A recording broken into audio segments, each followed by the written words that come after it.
Marian Cannon. How are you? I'm good. Um, Welcome back to the Gal Matrix. For folks tuning in for the first time, Marianne is one of my three best friends from college, and we're called the Hoes, the House of Estrogen. Um, Marianne had a really interesting experience about a week and a half, 2 weeks ago, Yeah, very and fresh, very fresh. very fresh and very timely. And so I want you to share what happened to you and kind of what you would want to say to somebody else who was in a similar situation. So this episode is officially called Facing Our Fears or Not. Not. Or not. I So love that. tell us what Love happened. that. Yeah. So, as you know, Liz, I've had a nearly lifelong fear of flying. And I say nearly because I used to fly all the time as a kid, as a teenager, and as a young adult. In fact, when we were in college, to impress a boy, I jumped out of an airplane at 10,000 feet. So obviously, I was okay with flying. I have no fear of heights. But somewhere in my late 20s, around age 27, actually, and there wasn't like a bad flight that precipitated this. Was flying a lot for work and other things, and I just developed a growing fear of flying to the point that by the time I was 31, I just stopped entirely. I just couldn't bring myself. The idea of even being on a plane 30,000 feet in the air was so debilitating and paralyzing that I just stopped flying altogether. And you might think, well, okay, so what happened next? Well, I managed to live for 18 years without flying.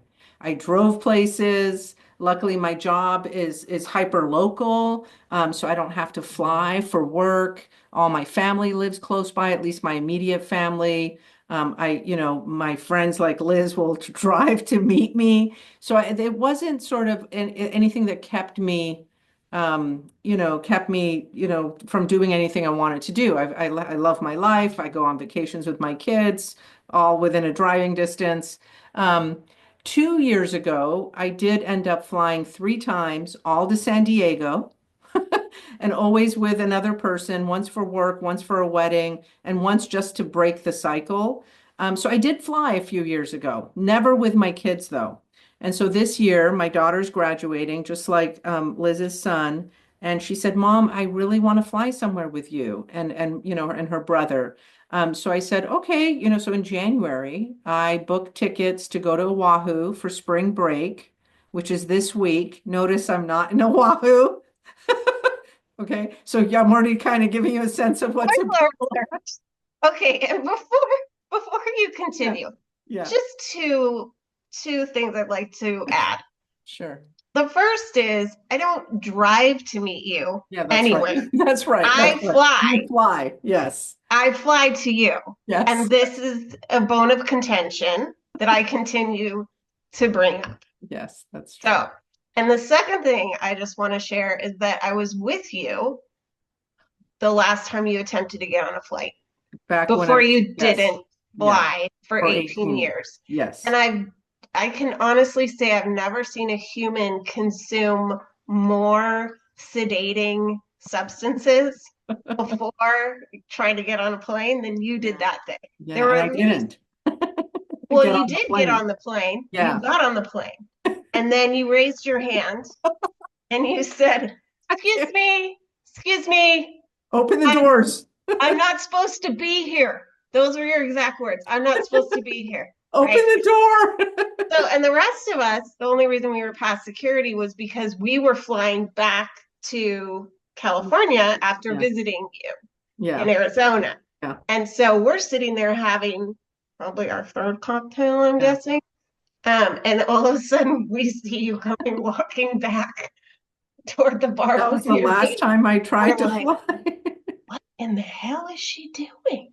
And you were like that because you'd had at least two Xanax and at least two Bloody Marys to Yeah, try to that's get you on true. that plane. That's true. So, okay, So fast continue. forward 18 years, I break the seal by flying several times. So I think I'm good. So this year, I'm like, oh, I flew a few years ago. I could do this. I could do this with my kids. I could do this for 5 hours over the ocean to get to Oahu. Like, I thought, it's time. It's just time, Marianne. So I booked the tickets in January. And by the way, I booked first class, non-refundable tickets. I booked a non-refundable resort. I booked activities. I put it all together. And then the madness began. And not the madness so much, but my kids were super excited. And again, spring break week is this week. So leading up to it, so January to March, I had to like the fear came up big time. Again, even though I'd done it 2 years ago, the fear came up big time because my 3 flights to San Diego, I live in the central part of California, were all an hour and 45 minutes. They were all with another adult. There was not over the ocean. So not making excuses, but the fear kind of reared its head as strongly as it did back when I was 31 in Phoenix and for the entire 18 years.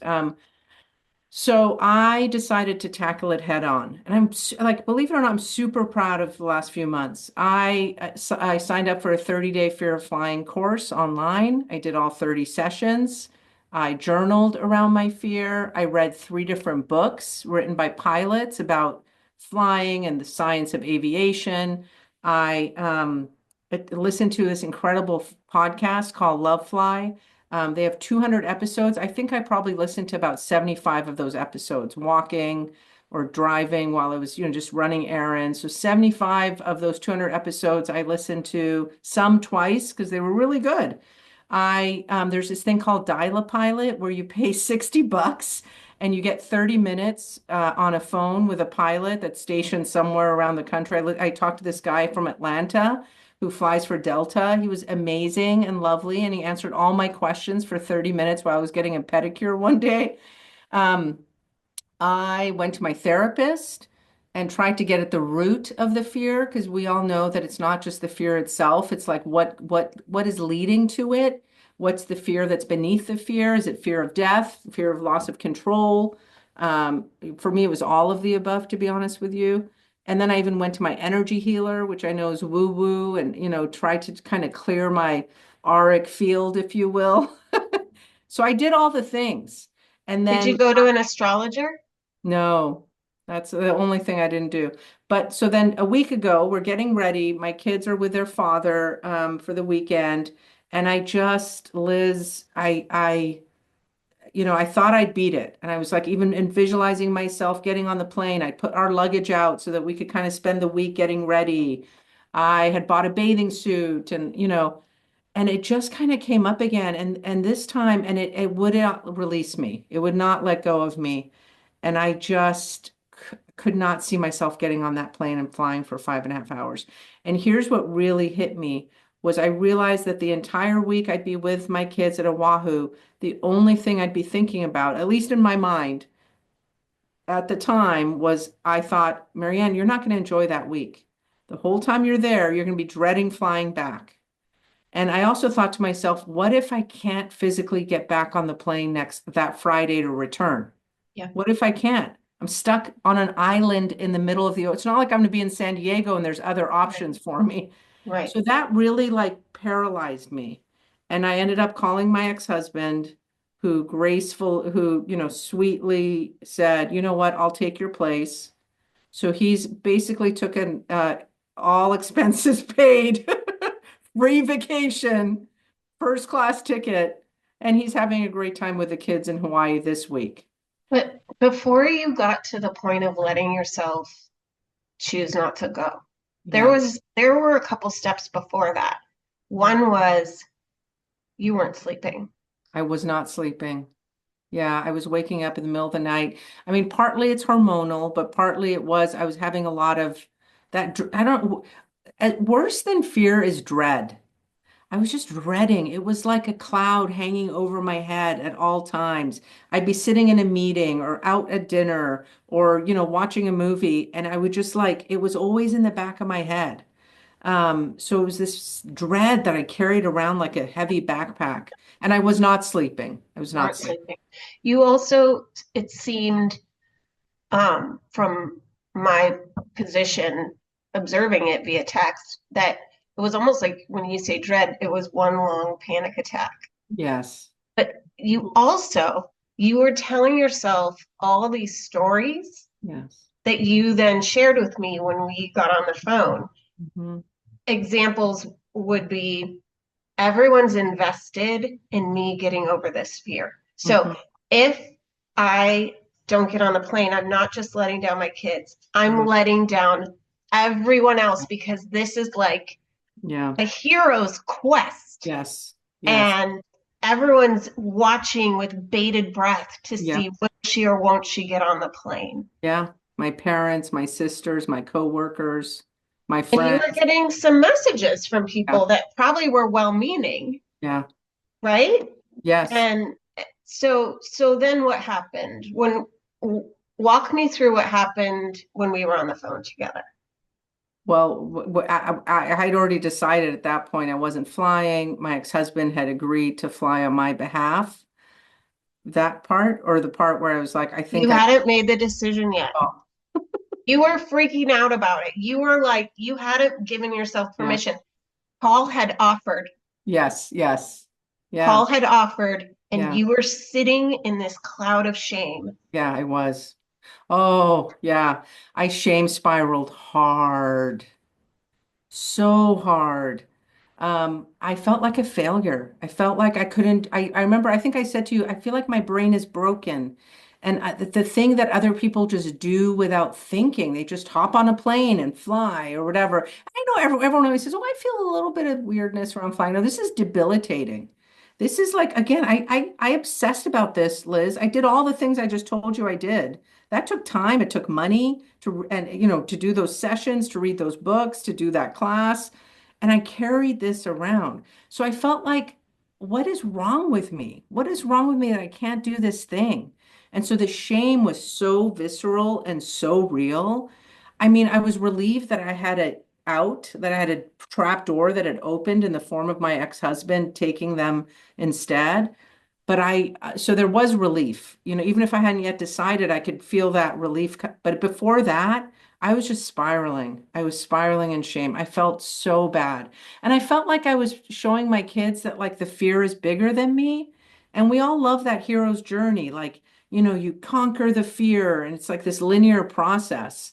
And for me, this is not that at all. Like yeah, I felt really sad. I felt disappointed in myself.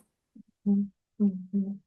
Yeah, you had a lot of what you felt like invested people in you conquering this. You were invested in conquering it, Big time. More and than I ever have been.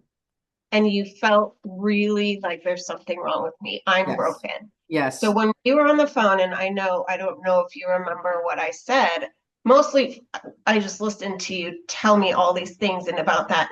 Even if I make it there, I'm Yeah. gonna spend the whole Whole week. week dreading coming back, and I'm afraid that I can't get back on the plane. And when you didn't get on the plane in Arizona, you took a train. Yeah.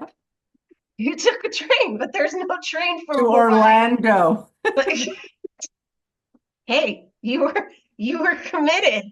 You were just also committed to not getting on a flight. Right. So, do you remember after about 20 minutes of the conversation what I said?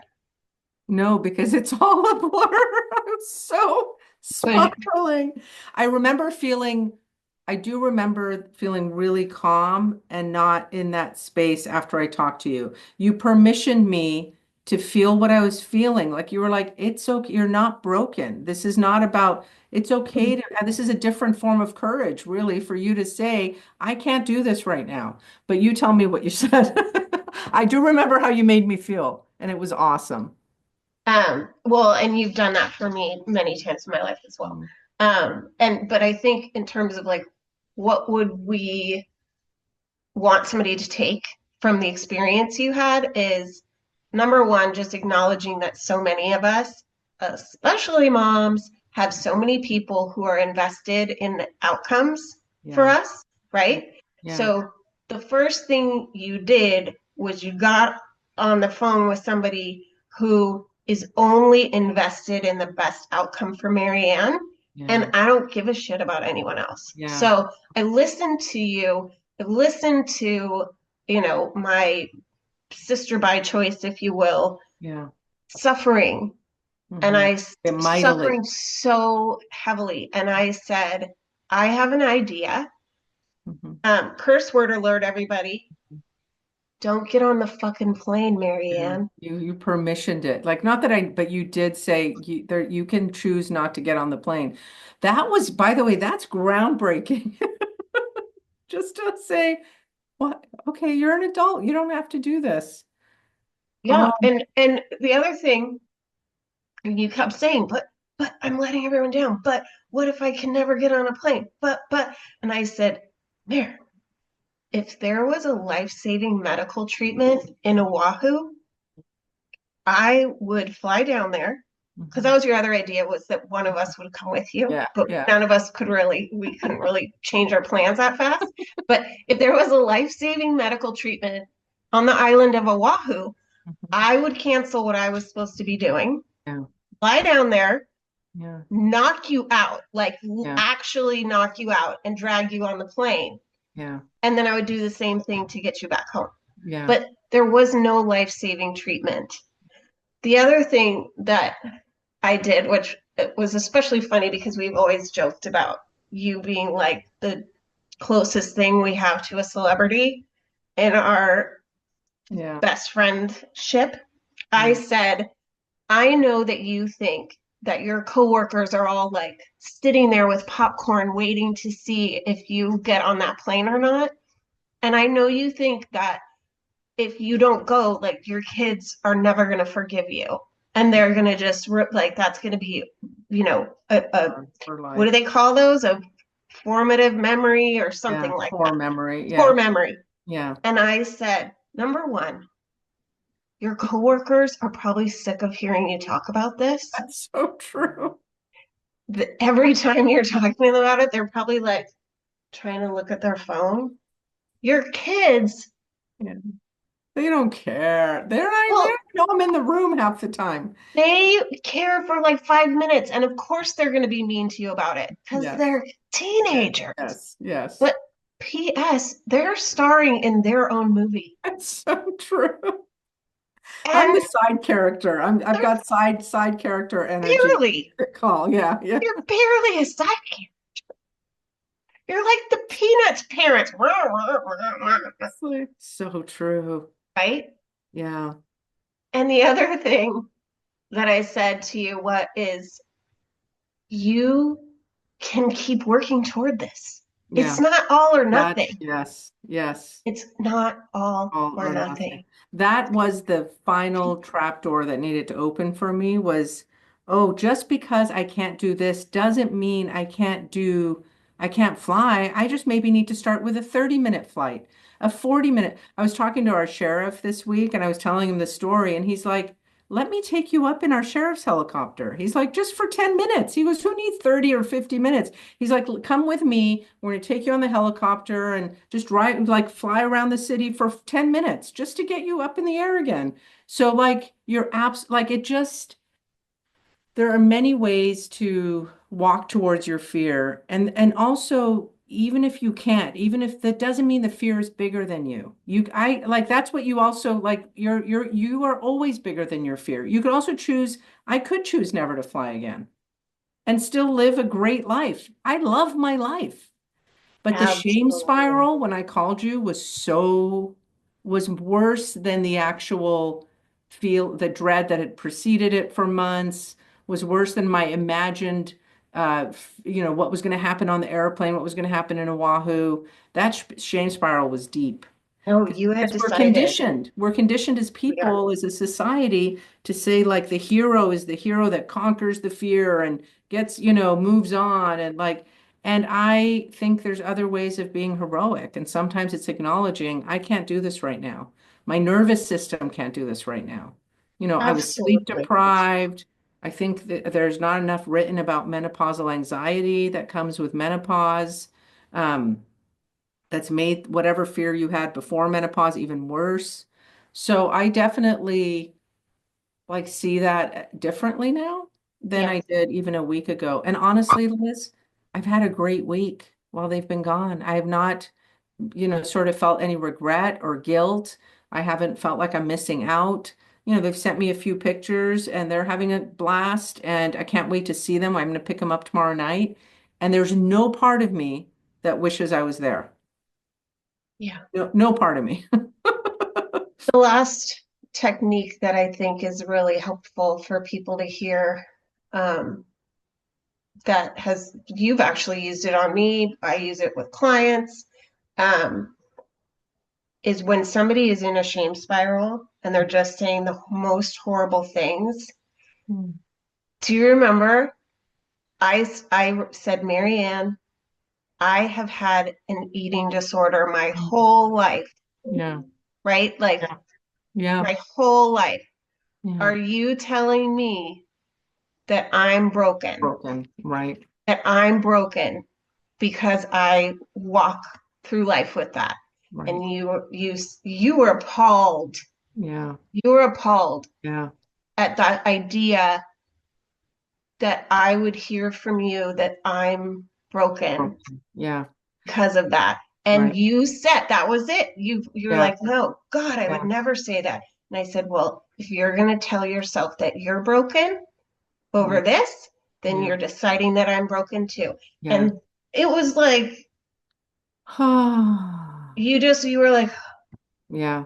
Even okay. now, I'm sighing because it's such a powerful thing to say to someone. You are not the thing that keeps you up at night. You're not even the thing that you can't get over. Like, you're not only not the fear, you're not the thing that you trouble. You're not someone who has you're someone who has maybe or has had an eating disorder. That's not who you are. And for me, like I'd over-identified with the fear, and I even think consuming that much fear of flying content might have been like obsessive to a point where it just caused me, like towards the end, I couldn't consume enough. The final day I finally broke down, I was like, I need to reread these books, but I'm running out of time. I have 7 days before I fly. And how am I going to listen to 75 podcasts in the next 7 days? Like there was not enough that I could consume to get me on that plane. And so just, Pressure, so yeah, much pressure. So what people can do, you got to find somebody who is totally only invested in whatever the best outcome is who's for you, right on as your side. determined Yes. by you, Yes, right? yes, yeah, by you, yeah, not what culture says you should do, which is Or get on what, that plane, not no matter what, you can beat this. It's shit. You're absolutely because I did get those messages too, by the way, that week that I decided I was going to. You were fully on my side. You were fully like, what does Marianne need to do and want to do for Marianne, not for her kids, not for anybody else. And you do need to find that person that's on your side and only on your side. You're absolutely right about that. and then the second thing is to try to find a way to interrupt that shame spiral. Yeah. And so oftentimes paying attention to what you're saying to yourself, Yeah. and then asking yourself, would I say this to my best friend? Would I Yeah. say this to my daughter? Would Right. I say this to my sister? Right. And that usually can help you interrupt that voice, So true. So right? true. And then I guess the last one is to realize that no one's really watching our movie that closely. Yeah. Yeah. My kids are like, they have just totally moved on. They got on that plane. They enjoyed those first class flights, dude. Not one day have they said to me, "We wish you were here, Mom." Like, not though, there's no postcard coming my way. They've had a great time. They're grateful for the experience, but you're absolutely right. It has not colored their experience negatively whatsoever. And my coworkers, I think, were surprised when I showed up at work the day I was supposed to be gone. But they also are like, "Hey, like, okay, Whatever. yeah, whatever. Man, Yeah, too bad. Too bad you're right, missing out." right. But so I love all three of those.